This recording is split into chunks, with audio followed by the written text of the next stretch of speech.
अगर आपको ये कहानी पसंद आए हो तो वीडियो को लाइक करें, कमेंट में अपनी राय दें और चैनल को सब्सक्राइब करें। नई कहानियों के अपडेट पाने के लिए बेल आइकन दबाना न भूलें। एक कमरे में 3 बहुओं की सुहागरात। गांव के बीचों बीच बना पुराना और भव्य ठाकुर हवेली, जहां हर दीवार पर इतिहास की कहानियां चिपकी थीं। हवेली में ठाकुर प्रताप सिंह अपने 3 बेटों के साथ रहते थे। हाल ही में उनके तीनों बेटों की शादी एक ही दिन हुई थी। शादियां पूरे गांव में चर्चा का विषय थी, लेकिन असली चर्चा का कारण थी एक अजीब स्थिति। हवेली में तीनों बहुओं की सुहागरात के लिए केवल एक ही बड़ा कमरा उपलब्ध था। ये समस्या तब सामने आई जब शादी के बाद दूल्हे और दुल्हनें अपनी अपनी नई जिंदगी की शुरुआत के लिए तैयार थे। ठाकुर साहब की पत्नी विमला देवी पहले से ही इस स्थिति को लेकर परेशान थी। उन्होंने सोचा, अब क्या होगा? तीनों जोड़े एक ही कमरे में कैसे रहेंगे? पहला दिन। शादी की रस्में खत्म होने के बाद तीनों दूल्हे रघुवीर, समर और करण अपनी अपनी दुल्हनों के साथ कमरे की ओर बढ़े।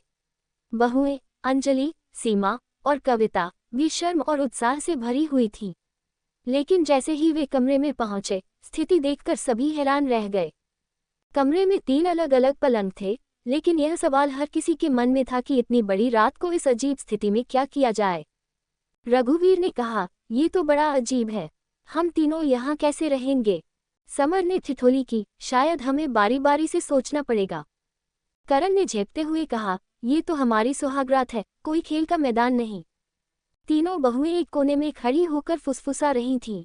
अंजलि ने कहा, क्या ये सब सच में हो रहा है? क्या हमें एक ही कमरे में अपनी सुहागरात मनानी पड़ेगी?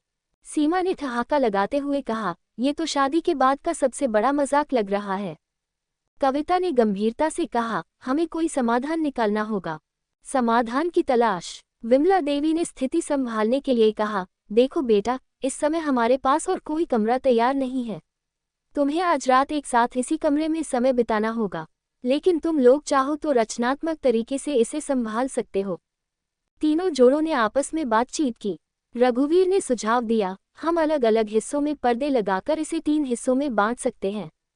समर ने कहा, लेकिन ये भी अजीब लगेगा, हमारी पहली रात है और हम पर्दे के पीछे छिपे रहेंगे। करण ने मुस्कुराते हुए कहा, हम इसे एक अनुभव के रूप में ले सकते हैं। कौन जानता है, ये पल हमें बाद में यादों में हंसाएगा। एक नई शुरुआत। आखिरकार सभी ने तय किया कि कमरे को 3 हिस्सों में पर्दे लगाकर बांटा जाएगा। जब तीनों बहुएं पर्दों के पीछे चली गई, तो एक नई जद्दोजहद शुरू हुई। अंजलि ने रघुवीर से कहा, मुझे लगता है कि यह हमारी पहली परीक्षा है।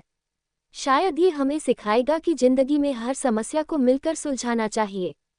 सीमा ने समर से कहा, तुम्हारे परिवार की यह अजीब परंपरा मुझे हंसा रही है, लेकिन सच कहूं तो यह अनोखा अनुभव है। कविता ने करण से कहा, हमारी सुहागरात तो किसी फिल्म के सीन जैसी लग रही है। हास्य और संवेदनशीलता का संगम। रात बढ़ती गई और पर्दे के पीछे से हंसी ठिठोली की आवाजें आने लगी। तीनों जोड़ों ने अपनी अपनी कहानियां और सपने साझा किए। हालांकि स्थिति अजीब थी, लेकिन इसने उन्हें एक साथ खुलने और सहज महसूस करने का मौका दिया। रघुवीर ने कहा, शायद ये हमारे रिश्ते की बुनियाद को मजबूत करेगा। जब हम शुरुआत में ही इस अजीब स्थिति को संभाल सकते हैं, तो आगे की जिंदगी भी आसान होगी। समर ने जोड़ा, हम इसे एक मजेदार याद के रूप में हमेशा संजो कर रखेंगे। करण ने ठिठोली करते हुए कहा, और जब हमारे बच्चे पूछेंगे कि हमारी सुहागरात कैसी थी, तो हम हंसते हुए ये कहानी सुनाएंगे। अगली सुबह। जब सुबह हुई, तो विमला देवी ने कमरे का दरवाजा खटखटाया। सभी जोड़े मुस्कुराते हुए बाहर आए। उनकी आंखों में नींद कम और मस्ती की चमक ज्यादा थी। विमला देवी ने पूछा, तो रात कैसी रही? अंजलि ने हंसते हुए कहा, अजीब लेकिन यादगार। सीमा ने कहा, ये तो जिंदगी की सबसे मजेदार शुरुआत थी। कविता ने जोड़ा, शायद इसने हमें सिखाया कि जिंदगी में हर परिस्थिति को मुस्कुराते हुए स्वीकार करना चाहिए। उस दिन के बाद तीनों जोड़ों के रिश्ते में और भी गहराई आ गई। ठाकुर हवेली की यह घटना पूरे गांव में चर्चा का विषय बन गई। लोग हंसते हुए कहते थे, एक कमरे में 3 बहुओं की सुहागरात, एक ऐसी कहानी जो सिर्फ ठाकुर परिवार में ही हो सकती है। निष्कर्ष। ये कहानी हमें सिखाती है कि कभी कभी जीवन की अनोखी और अजीब परिस्थितियां ही हमें सबसे खूबसूरत यादें और सबक देती हैं। जब हम मुश्किल परिस्थितियों को सहजता और रचनात्मकता से संभालते हैं, तो वे पल हमारी जिंदगी को और भी खास बना देते हैं।